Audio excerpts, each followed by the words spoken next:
growing up as an action figure collector and being, a little obsessive compulsive about my collection had led me to have a lot of thoughts about what working in the toy industry would be like and how it functions. And when I was lucky enough to actually be tapped to go work in the toy industry, one of the more interesting experiences I had seeing, if you will, how the sausage is made, to, pardon the expression, was, well, it was shocking to me in a lot of different ways, and a lot of ways that I wasn't expecting. Of course, I understood how toys get made. I understood that they get made in factories overseas and then shipped and, things like that. But even looking at message boards and the way toys are talked about online, there's a lot of, I guess you could call it, myths and assumptions that people make about the toy industry and about how it functions, and more so about what it's like actually working in the toy industry. So I put together a little top 10 list of the top 10 things that toy fans online tend to have misconceptions about what it's like working in the toy industry, or toy industry myths about, the actual business. So let's jump in. All right, number 10, toy companies are warehouses. This one came up a ton when I was working at Mattel in particular. I would get requests all the time. Can you send me samples? Could you grab this toy for me? I'd like to review this old toy. Well, yeah, it doesn't work like that. The companies aren't answering letters from Santa Claus, and they don't just have free samples around. They don't have the space to store them. They're just like any other business. They have cubicles, and they have copy machines, and they have offices. There's not piles and piles of toys sitting around or waiting to get shipped. That's all done overseas. Yeah, there's some toys on people's desks, and sometimes there are actual product on people's desks, especially the designers. Most people are just paper pushers. The people who actually design the toys, of course, usually have pieces of toys and molds and, things that are not quite finished, or reference material. The idea that there's just piles of toys sitting around that can be easily shipped out, that's just, it's not true. Toy companies are not warehouses set up to do this. They're businesses like any other. All right, number 9. Toy companies do not take product that is defective or returned and then repack it again and ship it out. I see this one all the time online. People saying, if I return a toy or if it's damaged, it must make it back to the toy manufacturer, who then puts it back into master cartons and sends it out again. Maybe they fix it up first.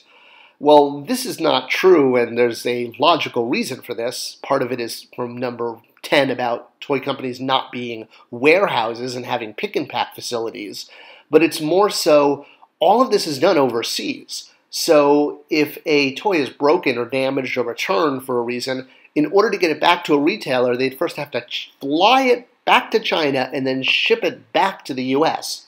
And the cost of doing that is ridiculous, and it's way more than the toy is worth. So no, toys that get returned don't get then returned to the toy company and reshipped out. That just logistically could not happen and does not happen. All right, number 8 on the myths of working in the toy industry. Toys are designed and made for kids. Yeah, shocking, right? You'd think all toys would be made for kids. They're the end user, right? At the end of the day, the toy is going to wind up in the hand of a child. Well, really, with this one, you have to think about the chain of custody of how the toy is actually going to get to that end user. Yes, it's absolutely true that the toy has to function for a child, has to pass safety tests, and does have to appeal to a child because they're the one asking for it. And they are absolutely the majority of end users for toys. I mean, obviously there's other people that are end users. I'm one of them, you're one of them. We're adult collectors. And I'm not taking that off the table, but the majority, 80% plus of toy sales are intended for children. But that's not who the toy company is making it for. Between the child and the toy company, first there's the gift giver, the person who's giving the gift to the child, and then there's the retailer, the person who's selling the toy to the gift giver, who's then giving it to the child.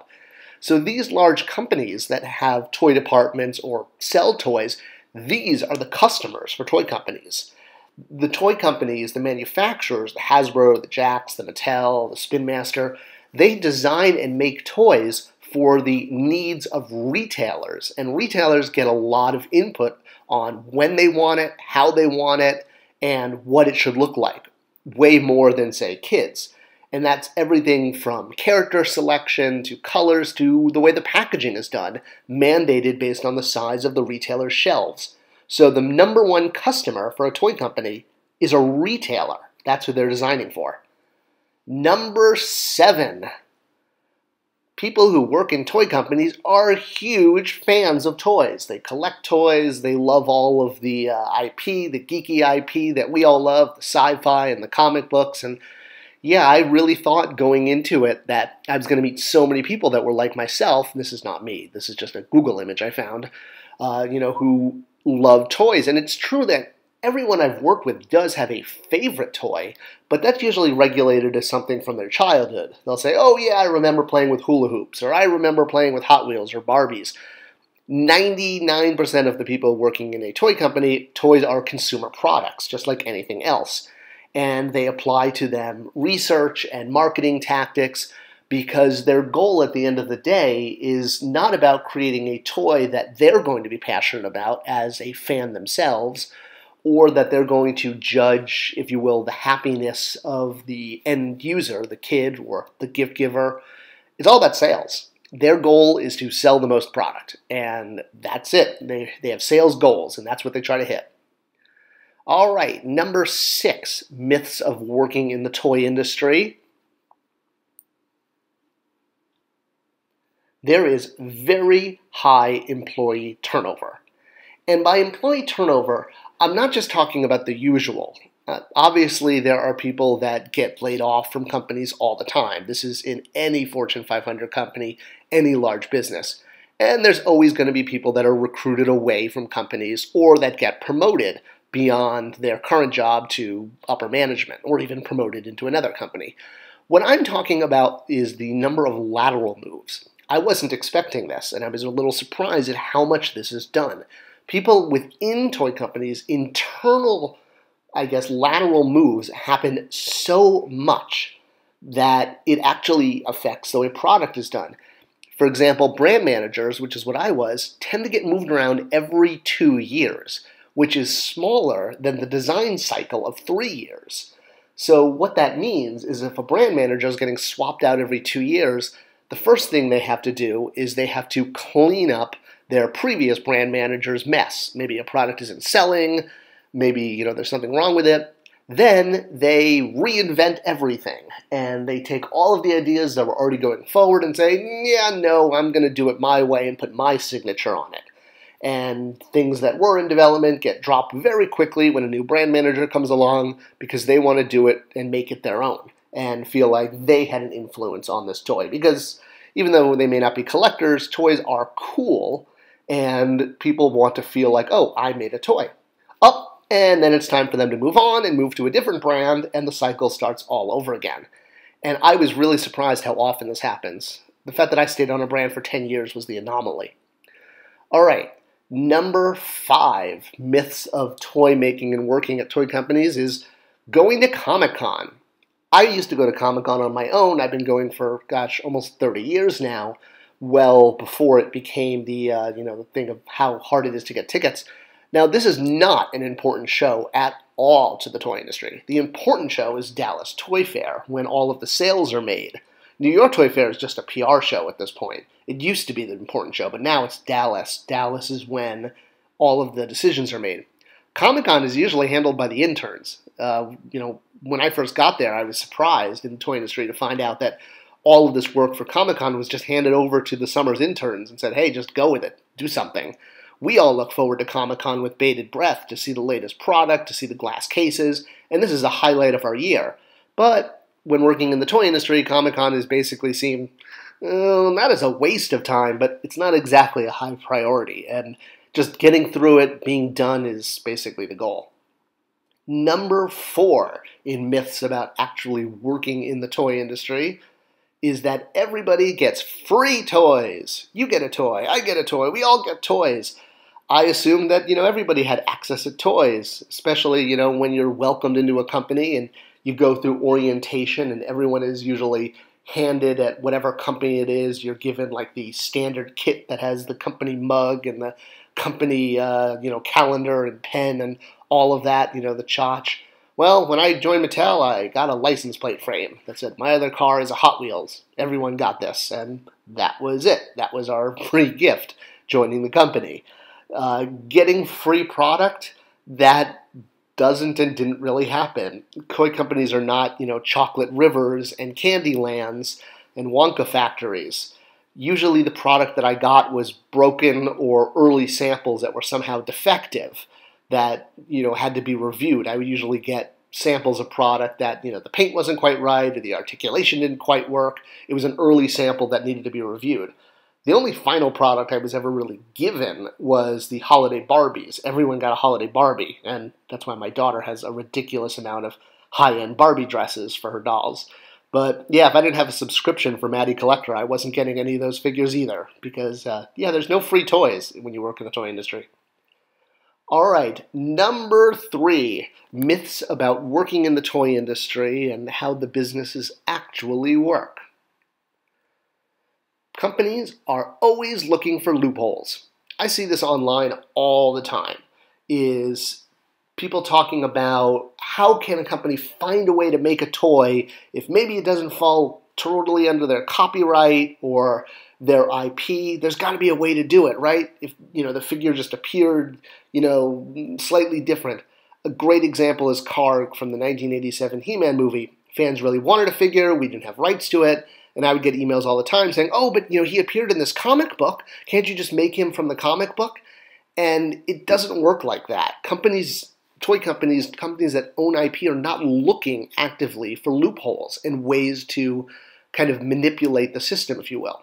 Or an example from the other side on Hasbro is the Tonica sisters, which for whole other reasons can't be made. Just because one of them appeared on a wanted poster in Clone Wars does not open a loophole. Companies are not actively looking for loopholes because they have problems themselves with people copying them and ignoring their copyrights, like these knockoff Hot Wheels here. So if they're going to, expect other people to respect their IP, they have to respect others. No toy company is looking for a loophole and a way to, do something around, copyrights. All right. Number 2, myths of toy companies is the importance of international. Well, actually, the importance of international is huge. It's about 50% of all toy sales. And I'm not talking about issues with international about getting things like exclusives that are for retailers in the US that can't make it overseas. And I totally get as collectors, that's a whole frustrating thing. That's an entirely different issue altogether. But international actually is a much bigger problem in the industry in the sense that toy companies deal with a lot of different brands, and a lot of the brands they deal with they own, some of them they license. So, DC is licensed by Mattel versus Fisher-Price is owned by them. And priority is absolutely given to brands that toy companies own, toys that are their own intellectual property. And this becomes an issue in the toy industry because licensed brands tend to not get promoted as much overseas. And studios that own these brands, well, this becomes an issue because a lot of times they're expecting their toys to be pushed overseas. And this has been the reason why a lot of companies, when they ignore licensed brands overseas and they don't have their sales force pushing them as opposed to their own homegrown brands, and it's not just Mattel, I mean, this is many, many toy companies. Well, this is why toy companies often lose licenses because they're not doing enough to push them overseas and are prioritizing their own brands. And again, this is with all toy companies, not any one specific company. All right, number 1. Toy companies are actually really great companies to work for. I mean, yeah, they may not be filled with toy collectors and they may not be giving free toys and samples away to everyone, but there are a lot of advantages to working in the toy industry. For one, I mean, I've personally been flown all around the world. Hong Kong, New York, Chicago, Arkansas. I mean, trips I never thought I'd be able to take. And there are things like really cool company events, like picnics and outings, and they really do support employees. Some companies I've worked for, like Loot Crate, supply free lunch. Others, like Mattel, give you half-day Fridays. And I think the best part is I've found that toy companies really do listen to their employees and the ideas they have. I've found this at multiple employers. As an example, when I worked at Jada, the manager there, the owner, really listened to me with my pitch about nano figures. Or at Mattel, management really listened about my idea of selling toys online and creating Matty Collector. At a lot of companies, upper management wouldn't just listen to these ideas. Not to mention the fact that I've gotten to meet some amazing people and some heroes of mine personally because I've worked in the industry. And, when management knows that you're a big fan, they actually work to say, hey, we've got Adam West coming in. How would you like to play Robin on stage with him at a company event? And just the fact that that opportunity was available and was given to me is a huge reason why toy companies are so much fun to work for. So if you are looking for a job and looking for an industry, toy companies are great. They're not going to be filled with collectors, and they're not going to just give you free samples all the time, but the experience is amazing, and there's nothing like it. I'm so blessed for what I've gotten to do, and I thank every company that I've gotten to work for those opportunities. I hope this video helped clarify some common misconceptions about what the industry is actually like. They really are a business like anyone else. Please share this video with others. It helps tell YouTube to keep sharing it. Thanks for watching, and I'll see you guys next time on Spector Creative as we continue to look at the toy industry, pop culture, and everything else.